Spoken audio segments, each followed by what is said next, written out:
एक पोस्ट आहे प्रसार माध्यमातून मिस्टर तेजू 111 ते म्हणजे त्यात असं आहे की मी भारतीय जनता पार्टीमध्ये प्रवेश केला, माझी अक्कलपट्टी करा, असा काही कॉमेंट्स आहे.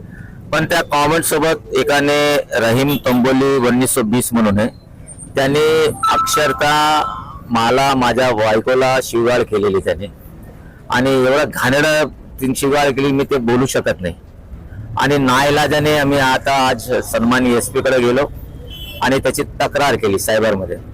आणि आमचं बोलणं आहे की हे रहीम तांबोली 1920 आणि हा तेजू यांना तुम्ही अरेस्ट करा आणि याच्या मागे कोण असेल त्याची चौकशी करा, आणि जे याच्या मागे कोण कल्पित आहे त्याला पनिशमेंट झाला पाहिजे यासाठी आम्ही तक्रार केली.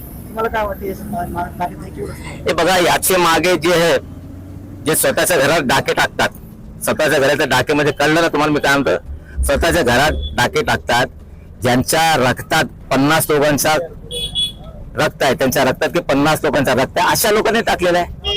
हा, आणि त्यांना मला बोलणं आहे की बाबा तुम्ही असं चिल्लरपणा करण्यापेक्षा तुम्हाला जे करायचंय तो ओपन आहे ना. हा, तुम्ही एकाच्या रक्ताचे नाहीये, तुम्ही पण याच रक्ताचे म्हणून तुम्ही असं करता. आणि सोशल मीडियामध्ये आतापर्यंत व्यक्ती माझला काही टाकलं मी कधी म्हणजे इग्नोरच करतो, मी कधी करत नाही. पण माझ्या फॅमिलीवर दोन टाकत असेल मग ते ज्याचं 50 रक्त ज्याच्या शरीरात आहे त्याला आम्ही पण सोडणार नाही.